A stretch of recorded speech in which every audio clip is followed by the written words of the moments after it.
जब लवलेश, सनी और अरुण अतीक पर दनादन गोलियां बरसा रहे थे, उस वक्त कई मीडिया के कैमरे वहां मौजूद थे, जिसमें तीनों शूटर्स का गुनाह लाइव कैद हुआ। कई लोगों ने ये रूह कपा देने वाला दृश्य अपनी आंखों से देखा। ऐसे ही एक शख्स ने TV9 भारतवर्ष से बात की और 44 सेकंड की एक एक घटना हमें बताई।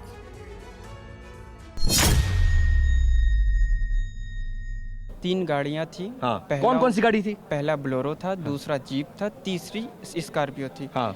कुछ लोग बैठे थे बोलेरो में, 4-5 लोग बैठे थे इनके साथ, अशरफ अतीक के साथ, और छठवीं जो तीसरी गाड़ी थी उसमें कुछ पुलिस वाले लोग मौजूद थे। हाँ। क्या नहीं हुआ, 10:31 पे ये गोली कांड हुआ। नहीं, अतीक मेडिकल करा चुके थे या मेडिकल करा के वापस आ रहे थे? नहीं, मेडिकल कराया नहीं थे, वो मेडिकल के लिए जा ही रहे थे।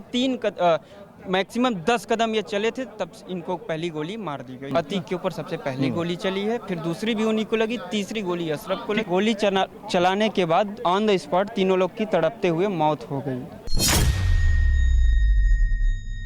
जब गोली चल रही थी, किसी भी पुलिसकर्मी को आप उसके अगेंस्ट में हमलावरों को मारते हुए, पकड़ते हुए क्या देखा आपने? नहीं, पुलिस वाले ने गोली फायर किया लेकिन वो बच गया। हाँ। ठीक, इसके बाद पुलिस वाले ने कम से कम 10-12 पुलिस वालों ने तीनों लोग को पकड़ा, चारों तरफ से। कितनी गोली पुलिस वालों की तरफ से चली? ये तो हमने नहीं देख पाया, मैं अपनी पहले जान बचाए।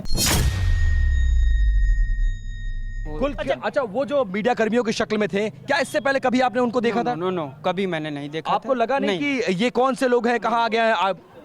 हम लोगों के साथ जो हमारी लोकल की टीम थी वो थी। हाँ। और बाहर की 2 टीमें थी जिससे वो बात कर रहे थे। अतीक अहमद और अशरफ दोनों लोग बात कर रहे थे। उसी टाइम ये घटना पहले से खड़े थे, इंतजार कर रहे थे उनका? नहीं, ऐसा कुछ नहीं है। फॉलो करके आ रहे थे? फॉलो, हमें लग रहा है कि वो शायद ही फॉलो कर रहे होंगे। हाँ। क्योंकि हम लोग ऑलरेडी यहाँ मौजूद थे, उनको देख नहीं पाए थे। हाँ। हम लोग केवल अपना काम कर रहे थे, उसी टाइम अचानक फायर हुआ। हाँ। हम लोग तुरंत अपने PTI, पंकज नाम है उनको लेके मैं सीधे अपने ऊपर लेट गया। हमें लग रहा है कि यहाँ पे वो नहीं थे, हो सकता है वो पहले भी आए हों, हो सकता है वो यहाँ ऑलरेडी इन्हीं जैसे यहाँ पे पूरी पब्लिक खड़ी थी उसमें भी रहे हों। हाँ। हम लोग को कभी वो दिखे नहीं थे। और ये देखिए तस्वीरें कसारी मसारी कब्रिस्तान प्रयागराज की, जहां पर अब से कुछ देर में ऐसा बताया जा रहा है, बल्कि कभी भी ऐसा हो सकता है कि दफन करने की जो प्रक्रिया है वो शुरू हो जाएगी अतीक अहमद और उसके भाई अशरफ अहमद को। तस्वीरें आप कसारी मसारी कब्रिस्तान की देख रहे हैं। यहाँ पर परिवार के लोग पहुंच चुके हैं, अतीक अहमद के परिवार के सदस्य यहाँ मौजूद हैं। ऐसी भी जानकारी मिल रही है कि अतीक अहमद के जो दोनों छोटे बेटे हैं जो बाल सुधार गृह में थे, उन्हें भी वहां से पुलिस यहाँ पर लेकर आई है ताकि वो अंतिम विदाई दे सकें अपने पिता को। तो अतीक अहमद के जो 2 छोटे बेटे हैं वो इस वक्त यहां मौजूद हैं, ऐसा बताया जा रहा है। परिवार के बाकी सदस्य यहां मौजूद हैं, उनके रिश्तेदार मौजूद हैं, पुलिस बल भी पर्याप्त संख्या में मौजूद है। यहां पर अलग अलग पुलिस की जो टुकड़ियां हैं उन्हें तैनात किया गया है, बंदोबस्त किए गए हैं पुलिस की तरफ से ताकि कानून व्यवस्था बनी रहे। और कानून व्यवस्था बनाए रखने के बीच में ये जो जनाजा है उसको यहां से ले जाया जाए और सुपुर्द खाक किया जाए। यहां पर महिलाएं भी पहुंची, ऐसी जानकारी मिल रही है। थोड़ी ही देर में ऐसा बताया जा रहा है कि अतीक और अशरफ के शव को दफनाया जाएगा। यही वो जगह है जहां पर अतीक के बेटे असद को भी दफनाया गया था और यहीं पर उनके परिवार के बाकी लोगों को भी दफनाया जाता रहा है। अब ये कसारी मसारी प्रयागराज का कब्रिस्तान, जहां पर अब से कुछ देर में बताया जा रहा है कि अतीक अहमद और उसके भाई अशरफ अहमद को दफनाया जाएगा। अतीक अहमद पहले ही कह चुका था कि उसे मिट्टी में मिला दिया गया है और अब आज देखिए ये तस्वीरें, देखिए ये दोनों बेटे हैं जो पहुंचे हैं, इनको पुलिस लेकर आई है बाल सुधार गृह से। अतीक अहमद के दोनों छोटे बेटे जिन्हें लाया गया है ताकि वो हिस्सा ले सकें तदफीन में, दफनाने के दौरान अपने पिता को देख सकें। अतीक अहमद के दोनों छोटे बेटे, देखिए ये तस्वीरें, एक्सक्लूसिव तस्वीरें हम आपको दिखा रहे हैं TV9 भारतवर्ष पर। ये तस्वीरें हैं बाल सुधार गृह से लाया गया है। ये दोनों ही जो छोटे बेटे हैं अतीक अहमद के, वो बाल सुधार गृह में हैं और वहां से पुलिस उन्हें लेकर आई है। परिवार के बाकी सदस्य भी यहां पर पहुंचे हैं, रिश्तेदार पहुंचे हैं अतीक अहमद और अशरफ अहमद के। कुछ देर में ऐसा बताया जा रहा है कि दफनाया जाएगा कसारी मसारी अस्पताल में। लेकिन देखिए पुलिस का बंदोबस्त किस तरह से यहाँ पर किया गया है। मीडिया कर्मियों को दूर रखा गया है, लेकिन हम आपको लगातार तस्वीरें दिखा रहे हैं। कब्रें पहले ही खोदी जा चुकी थी अतीक और अशरफ की और अब से कुछ देर बाद उन्हें दफनाया जाएगा। हमारे साथ शिवांग माथुर भी जुड़े हुए हैं, लगातार जो यहाँ क्या कुछ चल रहा है उसके बारे में हमें जानकारी दे रहे हैं। शिवांग, क्या कुछ आप देख पा रहे हैं, अगर आप हमें बताएं वहां पर क्या चल रहा है अभी? देखिए सुमेरा, तैयारियां जो हैं वो तो पहले ही हो चुकी थी, बस अब थोड़ा सा और इंतज़ार है क्योंकि कुछ रिश्तेदार ऐसे हैं जो लगातार यहाँ पे आ रहे हैं। तमाम लोग अपनी शिनाख्त कर रहे हैं, अपना आई कार्ड दिखा रहे हैं सुरक्षा कर्मियों को और उसके बाद उनको एक एक करके फ्रिस्किंग करके उनको अंदर भेजा जा रहा है। बाहर भी मीडिया का भारी जमावड़ा है, इसलिए थोड़ा सा समय उनको लग रहा है अंदर आने में।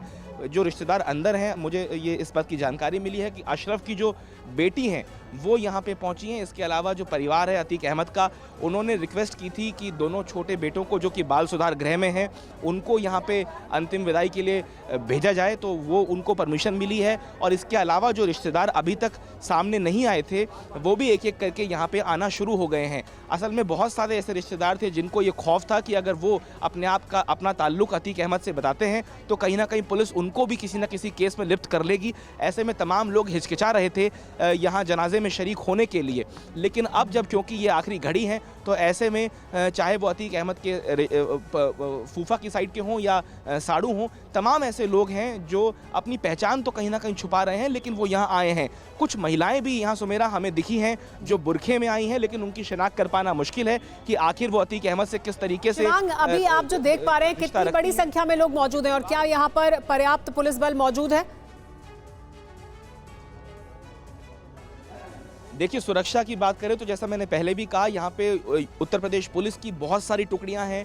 यहाँ पे रैपिड एक्शन फोर्स को तैनात किया गया है, पीएसी को तैनात किया गया और तमाम दूसरे सुरक्षा बल भी यहाँ पे भारी संख्या में तैनात हैं। अगर एरियल व्यू की बात करूँ तो ऐसा लगता है कि कहीं ना कहीं इस पूरे इलाके को छावनी में तब्दील कर दिया गया है। वहीं जो आपने पूछा है कि कितने लोग इस वक्त कब्रिस्तान में मौजूद हैं, तो मैं आपको बताऊं कि कई सौ लोगों की संख्या है। तकरीबन 500 से 800 लोग ऐसे हैं जो इस वक्त यहाँ से हमें ऊंचाई से नज़र आते हैं। कब्रिस्तान में चारों तरफ जो है वो लोग ही लोग नज़र आ रहे हैं। बहुत सारे बच्चे, बहुत सारी महिलाएं और पुरुष यहाँ पे अंतिम विदाई देने के लिए पहुँचे हैं। कुछ ही देर का समय बाकी है क्योंकि पुलिस का जो बल है वो भी काफ़ी भारी मात्रा में, सुरक्षा बल कब्रिस्तान के अंदर और कब्रिस्तान के बाहर दोनों जगह सुरक्षा मुहैया करवा रहा है। और ऐसे में मीडिया को खास तौर पे जो है वो पुलिस ने दूर रखा है। और जो दूर से शॉट्स इस वक्त हम अपने दर्शकों को दिखा पा रहे हैं उसमें ये साफ तौर पे देखा जा सकता है कि यहाँ पे बहुत सारे रिश्तेदार जो हैं वो अभी अंतिम विदाई देने के लिए पहुँचे हैं। और यहाँ पे मैं देख पा रहा हूँ कि कुछ और लोग भी जो है मुख्य द्वार से कब्रिस्तान के एंटर होते हुए, ताकि जो आखिरी के जो क्षण है वो अतीक अहमद में देख सकें। कागजी कार्रवाई जो थी वो पूरी हो चुकी थी, पोस्टमार्टम पूरा हो गया, पोस्टमार्टम से पहले बॉडी का एक्सरे कराया गया, तो पुलिस ने बेसिकली अपनी फॉर्मेलिटी सुमेरा पूरी कर ली है। पोस्टमार्टम के बाद परिवार को शव सौंप दिया गया था। स्पेकुलेशन तो ये भी थी बाजार में, सुर्खियों में, कि कोई भी व्यक्ति क्लेम नहीं करेगा क्योंकि तमाम लोगों को इस बात की हिचक थी कि वो कहीं लिप्त ना हो जाए किसी ना किसी केस में। शिवांग, लेकिन अब जैसे जैसे ये समय करीब आ रहा है कि दफनाया जाएगा तो यहाँ पर लोग पहुंचे हैं और प्रयागराज वो इलाका भी है जहां पर अतीक अहमद का काफ़ी प्रभाव रहा एक समय में, तो यहाँ लोग भी पहुंच रहे हैं, रिश्तेदारी हैं उनकी, अलग अलग परिवार के लोग हैं, वो सब पहुंच रहे हैं, ऐसी जानकारी मिल रही है। दोनों बेटे पहुंच चुके हैं। इन तस्वीरों के साथ आपको छोड़े जाते हैं।